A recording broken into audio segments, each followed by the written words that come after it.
Page invité du jour avec Daryl Medigan-Fagla, bonjour. La page santé plutôt, bonjour. Voilà, merci beaucoup. Dans la page santé du jour, on s'intéresse à cette période d'harmattan que nous traversons. Oui, nous sommes en plein pied dans la période d'harmattan. C'est une période de poussière à l'origine de plusieurs maladies également. Eh bien, effectivement, Mondachou Kapo, la période d'harmattan est marquée par une forte levée de la poussière, un vent glacial qui souffre donc, il est chargé donc de particules de poussière. Alors cette poussière qui est soulevée, accompagnée du vent, est source de plusieurs maladies. Donc au nombre de ces maladies, il y a des infections respiratoires.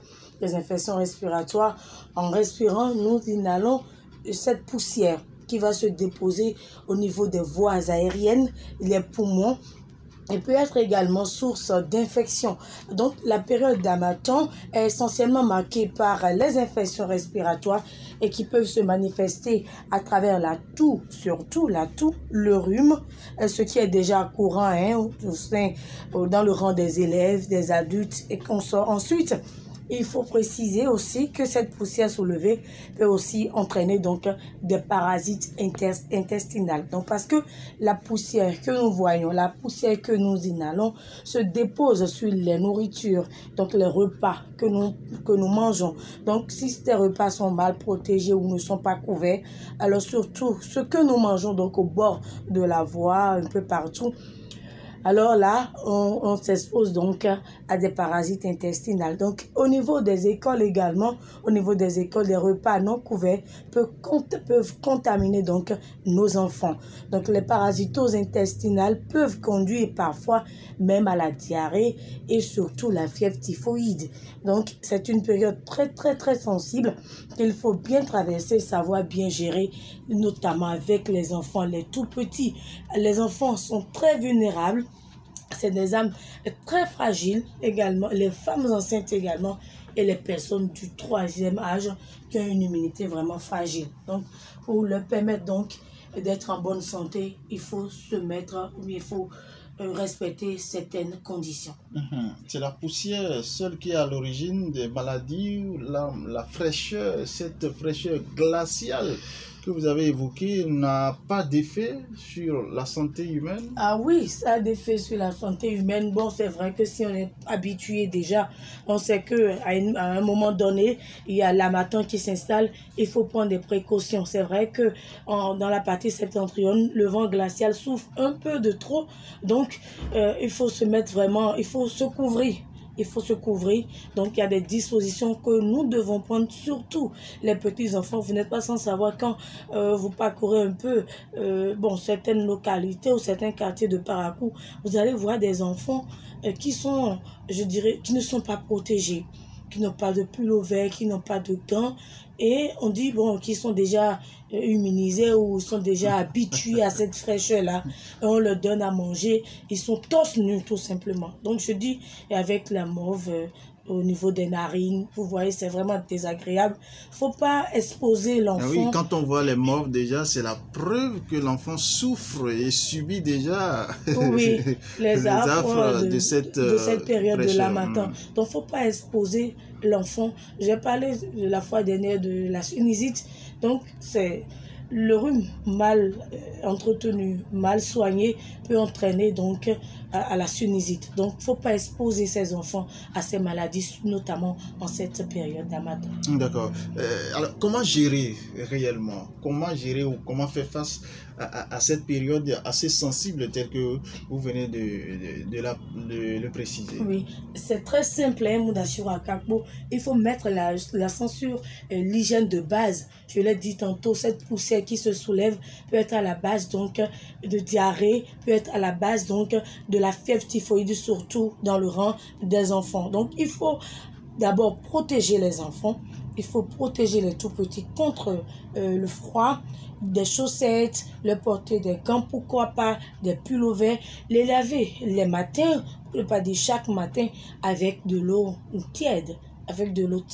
Donc, s'assurer qu'ils mangent à la maison, pour ceux qui sont scolarisés, s'assurer donc qu'ils mangent à la maison avant donc d'aller à l'école. Donc, c'est des précautions très simples que nous devons avoir en tant que parents, même soit à l'endroit des personnes âgées. C'est déjà des recommandations. Des recommandations, et même chose à l'endroit donc des personnes âgées et d'autres couches vulnérables. Il ne faut pas les laisser sortir peut-être de la chambre très tôt le matin.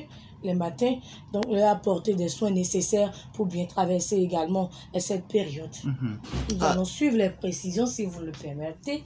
Nous allons suivre les précisions du technicien biologiste qu'on fait Ibrahima. Il est aussi promoteur d'un cabinet de soins ici à Parakou. Il suffit d'observer les mesures d'hygiène quotidiennes. Ces mesures d'hygiène-là qui consistent à se laver correctement tous les jours, apporter des vêtements propres, surtout chez les enfants, les protéger, les pieds jusqu'à la tête. Bon, je vais conclure.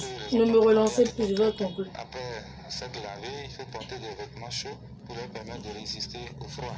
Les personnes âgées également, il faut leur permettre d'être très propres, bien habillées et surtout les surveiller de près. Qu'ils mangent quelque chose de potable, qu'ils prennent les médicaments s'il y en a qui ont ou si ceux qui sont bien portants, essayez de les amener à la visite médicale de temps en temps pour apprécier. Les femmes enceintes également, c'est les mêmes mesures d'hygiène corporelle, vestimentaire et puis alimentaire qu'il faut prendre. Chez les enfants surtout, il faut ajouter la question de la vaccination. Les enfants doivent avoir leur vaccination à jour. Mais pour ceux qui n'ont pas atteint 11 mois et qui sont en cours de vaccination, il faut veiller à ce que ces vaccinations-là soient faites de façon régulière. Alors vous avez entendu donc le technicien biologiste, il faut aussi respecter le calendrier vaccinal chez l'enfant parce qu'il ne faut pas rater donc ces vaccinations. Ça a un lien avec la vaccination. Vous n'êtes pas sans savoir que quand on parle de la poussière, il y a la méningite également qui s'installe. La poussière, d'accord. Il y a qu'il y a un vaccin contre l'harmattan ou contre ce vent sec et piquant. Il y a un vaccin contre la grippe. D'accord. Il y a un vaccin contre la grippe, mais il n'y a pas un vaccin pour bien traverser cette période d'harmattan.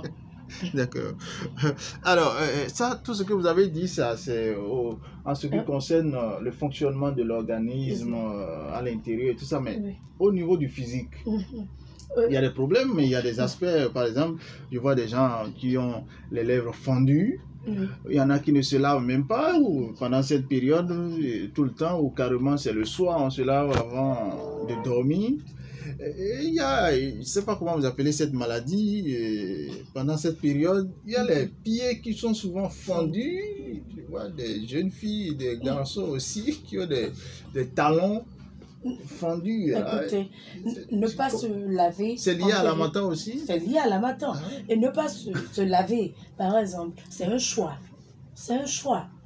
Vous ne pouvez pas sortir de votre maison sans vous laver. Non. Si vous allez encore, je ne sais pas, sur un lieu professionnel, mais attendez, vous devez vous laver. Mais il fait frais. Il fait frais, mais il faut chauffer de l'eau. Il faut chauffer de l'eau. On ne peut pas vous apprendre à chauffer de l'eau quand même chez vous et vous lavez.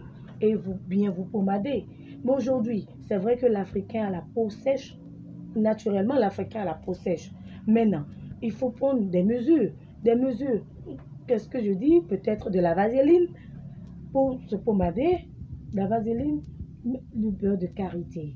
Nous en avons à raison ici à Parakou, dans la partie septentrionale. Donc, avec 100 francs de beurre de karité, vous avez traversé cette période d'harmattan. Vous n'allez plus ressembler à un meunier. Donc, il suffit de prendre votre bain avec de l'eau tiède, vous pommadez avec du beurre de karité, et puis ça passe. Même dans l'intervalle de 10 minutes, 15 minutes après le bain, vous sentez que... Très peu sont ceux-là qui acceptent d'utiliser le beurre de karité. Bon, si vous ne voulez pas le beurre de karité, il faut utiliser de la vaseline, tout simplement. Ça n'a même pas d'odeur. Ça n'a même pas d'odeur. Ça vous permet donc d'éviter, c'est pas la peau sèche ou de camoufler un peu les choses. Maintenant, surtout dans le rang des élèves aujourd'hui, ils ne se lavent pas. On dit qu'il fait frais, on porte la tenue kaki et on se rend à l'école. C'est pas du tout bien. Vous n'avez pas connu ça? Non, non, non, du tout pas. Du tout pas. Si tu le fais, maman te frappe correctement. Donc tu dois te laver forcément avant d'aller à l'école. Donc pour ça, il faut se réveiller tôt, chauffer de l'eau et tu prends ton bain. Donc c'est comme ça. Et aussi, les lèvres qui se fondent, c'est vrai qu'en période d'harmattan, il ne faut pas trop rire également, il ne faut pas trop parler.